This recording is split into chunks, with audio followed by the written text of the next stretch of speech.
Pemirsa, sekarang saya mau bergabung dengan Ustadz Abdul Somad. Beliau lagi di wilayah Kepulauan Riau tadi kalau nggak salah. Ustadz bisa dengar suara saya? Insya Allah Pak Kan. Assalamualaikum Ustadz. Waalaikumsalam warahmatullahi wabarakatuh.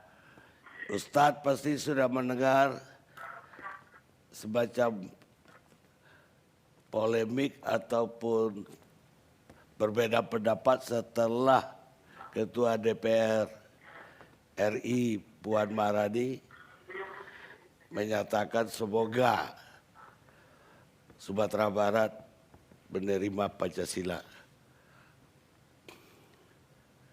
menjadi daerah yang menerima Pancasila. Apa komentar Ustadz? Bismillahirrahmanirrahim. Assalamualaikum warahmatullahi wabarakatuh. Alhamdulillah wassalatu wassalamu ala Rasulillah wa ala alihi wa sahbihi wa man tabi'ahu wa mawalah. Tidak ada yang paling mengerti tentang suatu teks kecuali orang yang mengucapkannya atau menuliskannya. Karena teks itu tidak bisa menjelaskan dirinya sendiri. Oleh sebab itu kita hanya bisa menginterpretasikan sebuah teks. Saya tidak bisa memahami teks. Al-Quran insya Allah saya baca tafsir. Hadis insya Allah saya baca syarah. Tapi teks yang dikeluarkan oleh manusia, saya hanya bisa menduga-duga dan menebak-nebak saja. Oleh sebab itu maka kita perlu menjelaskan. Seperti saya menjelaskan apa yang saya sampaikan. Adapun terkait tentang Minangkabau dengan Pancasila, maka kita bisa lihat satu persatu dari sila-sila itu. Sila yang pertama misalnya ketuhanan yang Maha Esa. Maka berbicara tentang ketuhanan, saya masuk ke suku Akit, suku Laut, suku Sakai, suku Talang, suku Anak Dalam, suku Kubu. Maka di sana masih ada orang yang tidak bertuhan. Saya menyaksikan sendiri mereka menggantungkan kain-kain putih lalu tidak tahu apa yang mereka sembah. Masih ada suku-suku Melayu tua yang belum bertuhan. Tapi Minangkabau tidak hanya bertuhan, mereka justru membuat orang yang tidak kenal Tuhan menjadi bertuhan. Berbicara tentang sila pertama ketuhanan yang Maha Esa. Saya menyampaikan tausiah di sebuah pulau di Aceh, Semelu. Di sana saya diajak berziarah ke salah satu makam tua. Dan orang tua yang menyebarkan Islam itu berasal dari bumi Minangkabau. Kemudian saya pula bertausiah di Sulawesi Tengah, di Palu. Di atas bukit di Palu itu juga ada makam tua penyebar agama Islam juga datang dari bumi Minangkabau. Oleh sebab itu, sila pertama ketuhanan yang Maha Esa, maka Minangkabau adalah para suluh di tengah gelap yang membawa siar Islam. Yang kedua tentang kemanusiaan. Di depan rumah orang Minangkabau ada rangsiang, tempat menyimpan beras. Beras itu dibagi-bagi lagi. Ada beras yang dimakan keluarga, tapi juga ada beras yang jadi makanan untuk fakir miskin. Orang Minangkabau adalah orang yang paling peduli terhadap kemanusiaan. Oleh sebab itu, orang Minangkabau membuka rumah makan. Mereka tidak menganggap pekerja itu sebagai kuli yang digaji, tapi mereka dianggap sebagai saudara yang sistemnya bagi hasil. Karena mereka melihat sebagai kemanusiaan. Itu maka rumah makan berkembang pesat yang hari ini dia menjadi tukang angkat piring. Tahun depan dia insya Allah akan punya rumah makan. Kemanusiaan. Tentang persatuan Indonesia, orang Minangkabau amat sangat cukup rukun dan syarat untuk membuat sebuah negara. Masalah diplomasi, tidak ada yang lebih hebat daripada diplomasi Haji Agus Salim. Dia berhadapan dengan orang-orang Belanda, orang-orang Eropa, berbagai macam bahasa dunia dia kuasai. Tentang masalah ekonomi, kita tahu siapa Bapak Koperasi Indonesia. Ialah Bung Hatta. Tentang masalah agama, jangan tanya lagi. Orang Minangkabau, prestasi agamanya bukan tingkat nasional. Tapi dia adalah Imam Masjidil Haram, Syekh Ahmad Khatib Al-Minangkabau. Universitas Al-Azhar dalam sejarah hanya sekali memberikan penghargaan Dr. honoris causa kepada seorang ayah yang anaknya juga mendapatkan honoris causa. Dia adalah Haji Abdul Malik Karim Amrullah dan ayahnya Abdul Malik Karim Amrullah juga mendapatkan honoris causa dari Al-Azhar. Ekonomi, politik, agama, orang Minangkabau punya. Bagaimana dengan tentara? Tentara-tentara Minangkabau tidak dididik di Indonesia. Haji Miskin, Haji Piobang, Haji Sumani, Tuan Kunan Renceh. Mereka adalah tentara-tentara yang luar biasa. Tapi kemudian mereka tidak membuat negara, mereka justru menggabungkan diri dengan negara Kesatuan Republik Indonesia. Karena mereka mengamalkan pengawal Persatuan Indonesia. Tentang masalah musyawarah. Sila yang keempat. Musyawarah, bule ayah dek pambuluh, bule kato dek mufakat. Air itu menjadi bulat kalau dia lalu di pembuluh. Sedangkan kata itu menjadi bulat kalau dia ada musyawarah mufakat.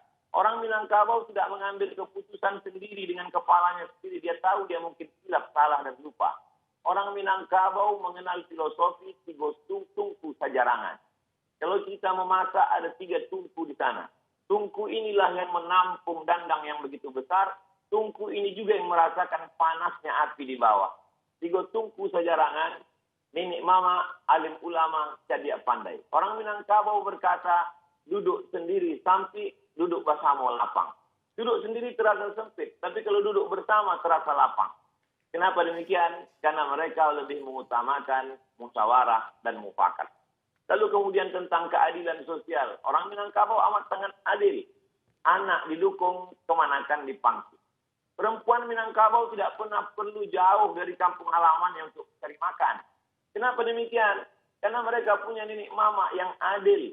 Perempuan tidak pernah mengalami diskriminasi. Karena perempuan ada harato tinggi yang tidak dibagi. Sebagian ulama mempermasalahkan harato tinggi. Kenapa tidak dibagi menjadi ahli waris? Karena itu sebenarnya adalah wakaf keluarga. Ketika seorang perempuan tidak punya suami atau ayahnya meninggal, tidak keluarga laki-laki, tidak ada. Siapa yang akan menyara hidupnya memberi makan dia? Ada harato tinggi. Mereka amat sangat mengutamakan keadilan. Orang Minangkabau amat sangat Pancasilais.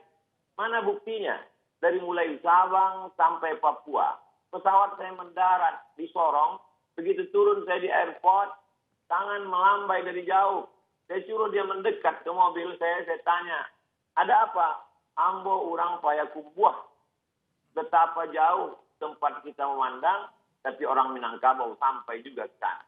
Saya diminta untuk memberikan sepatah 2 patah kata untuk penggalangan dana Surau Sydney namanya. Tidak hanya ke Indonesia, sampai ke Sydney orang Minangkabau bisa bersosialisasi. Dia diterima di mana dia berada. Karena orang Minangkabau punya filosofi di mana tanah diinjak, di situ langit dijunjung. Di mana bumi dipijak, di situ langit dijunjung. Orang Minangkabau tidak pemarah. Orang Minangkabau tidak pendendam. Orang Minangkabau bagaimana berdebat hebatnya Muhammad Yamin dengan Buya Hamka. Tapi kemudian sebelum meninggal dunia, apa kata Muhammad Yamin? Nanti jenazahku tolong dibawakan oleh Buya Hamka ke kampung halaman. Mereka memang berdebat. Mereka memang orang-orang yang argumentatif. Tapi hati mereka lembut dan baik. Lalu kemudian 3 tahun, 3 bulan. Kalau kita merdeka 17 Agustus, 3 bulan sebelum itu, 29 Mei 1945, maka Muhammad Yamin, putra Minangkabau, sudah menyuarakan tentang pri kebangsaan, kemudian pri kemanusiaan. Setelah itu lalu kemudian pri ketuhanan, pri kemasyarakatan, lalu kemudian kesejahteraan dan sosial. Jadi embrio pemikiran Pancasila itu berawal bermuara dari Minangkabau. Lalu kemudian barulah disuarakan oleh Bung Karno, lalu kemudian disusun secara rapi dan sistematis oleh 9 orang. Dan di antara 9 orang itu, 3 orangnya adalah Minangkabau. Agus Salim, Sultan Syahrir, dan kemudian pula Agus Salim, Muhammad Yamin, dan Bung Hatta. Kalau 9 orang ada 3 orang Minangkabau, maka sesungguhnya Minangkabau mewarnai setiap gerak langkah pemikiran orang Indonesia. Jadi saya kira ini adalah ikram gratis untuk anak-anak muda Minangkabau supaya dia lebih memahami siapa Minangkabau, apa Minangkabau, bagaimana sejarah orang Minangkabau. Saya menganggap di balik ini semua tentu Ustadz selalu berkata ada hikmahnya, tapi tentu juga di sana ada pelajaran berharga. Man takallama faqad arada aqlahu 'alan nas.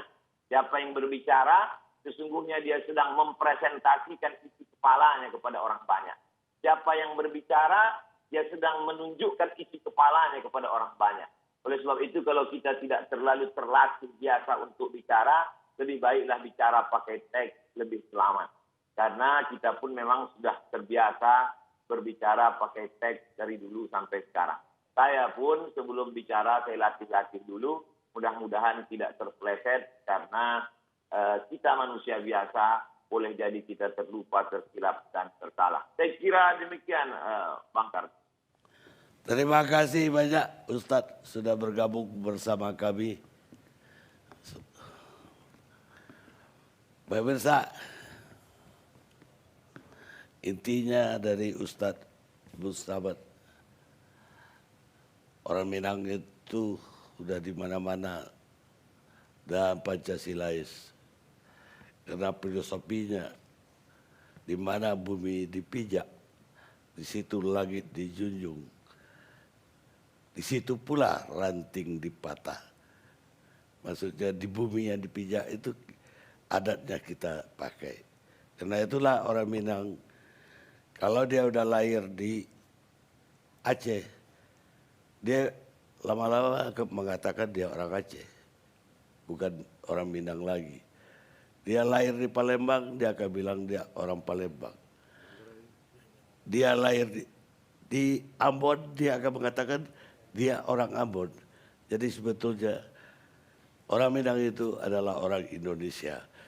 Kita lihat sejenak.